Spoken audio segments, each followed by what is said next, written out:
Have you ever seen someone stay perfectly calm while everything around them is falling apart?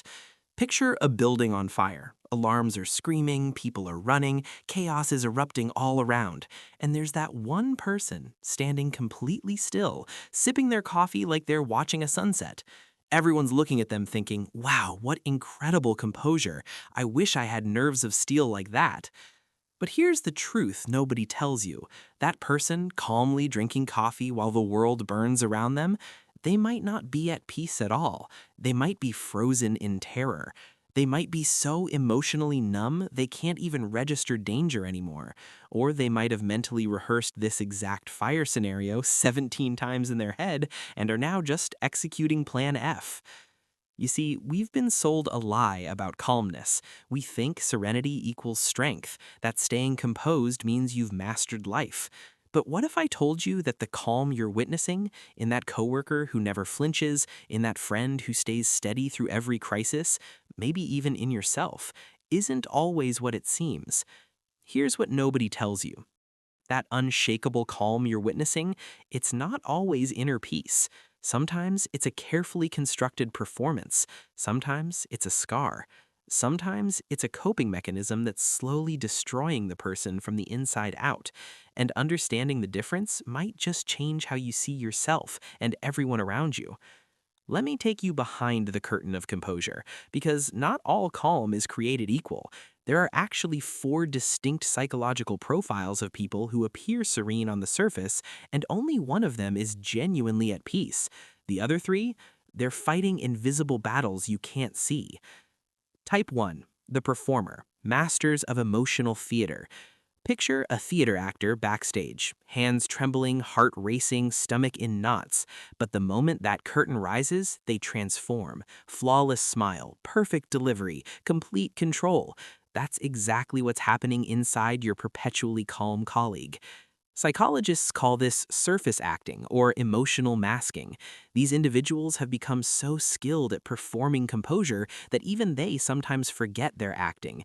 Their amygdala, your brain's alarm system, is screaming, firing off stress signals like fireworks. Their cortisol levels are spiking, but their face, perfectly serene. Think about it. Someone cuts them off in traffic, and while they smile and wave, their grip on the steering wheel is turning their knuckles white. The wedding cake topples over at the reception they've planned for months, and they calmly grab napkins while their internal dialogue is pure chaos. They've trained themselves to perform calm the way a tightrope walker trains to ignore heights. The biological cost is real. Their nervous system is running a marathon while appearing to sit still. Over time, this disconnect between internal chaos and external composure creates what researchers call emotional labor burnout. They're exhausted, not from the problems themselves, but from pretending the problems don't affect them.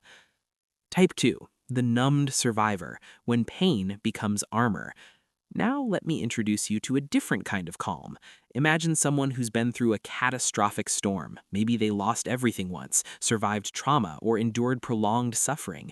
They emerge with an eerie stillness, but it's not peace, it's emotional callousing.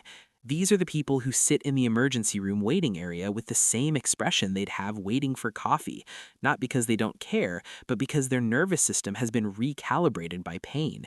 Their baseline for crisis is so high that normal life stressors barely register. Think of hands that have done hard labor for years. They develop calluses, thick protective layers that make them impervious to pain that would make others wince. That's what happened to their emotional nervous system. Neuroscientists have found that chronic stress can actually change how the brain processes emotional information, creating a kind of psychological numbness. When small inconveniences happen, their phone dies, plans get canceled, someone says something hurtful, they don't react because they've survived worse, much worse. Their calm isn't a choice, it's a reflex built from necessity. It's the "I've been to hell and back, this is just a minor detour" mentality. But here's the heartbreaking part. This isn't resilience, it's disconnection. They're not processing and moving through emotions, they're simply not feeling them anymore. Like bulletproof glass, nothing gets through, but nothing gets out either. Type 3, the overthinker strategist, the illusion of control. Now here's where it gets fascinating. Meet the people who are calm because they've already lived through the catastrophe 50 times in their mind. They're the bomb disposal experts of everyday life, methodical, prepared, and seemingly unshakable. These individuals have learned to manage anxiety through exhaustive preparation. When everyone else is panicking about the internet cutting out during a presentation, the strategist is calm because they already have backup plans A, B, C, and D loaded on 3 different devices, plus a printed copy in their bag. Their brain works like a chess master, seeing 20 moves ahead. Every scenario has been mentally rehearsed. Every disaster has been pre-experienced in their imagination. So when the actual crisis hits, it's almost a relief. Finally, reality is catching up to their mental simulations. Neurologically, what's happening is remarkable. Their prefrontal cortex, the brain's planning center, is in overdrive, constantly running simulations. This creates a paradox. They're appearing calm because they're perpetually anxious. The preparation quells the panic. But here's the cost. They can never truly rest. Even in peaceful moments, they're scanning for threats, building contingency plans, gaming out worst-case scenarios. Their composure is like a fortress, impressive and protective, but also isolating. They've traded spontaneity for security. Type 4, the radical acceptor, true peace. And then there's the rarest type, the genuinely calm person. Not because they're performing, not because they're numb, not because they've prepared for every contingency, but because they've made peace with uncertainty itself. These individuals have achieved what psychologists call radical acceptance. They see reality as it is, neither inflating it nor minimizing it. They don't fight against what's already happened. When the traffic jam occurs, they don't rage against it or pretend it doesn't bother them. They simply acknowledge, this is happening and I can't control it. Their nervous system isn't suppressed or overactive, it's balanced. They feel the frustration when plans fall apart, but they don't add suffering on top of suffering by resisting reality. It's the difference between being caught in the rain and being caught in the rain while screaming at the sky for raining.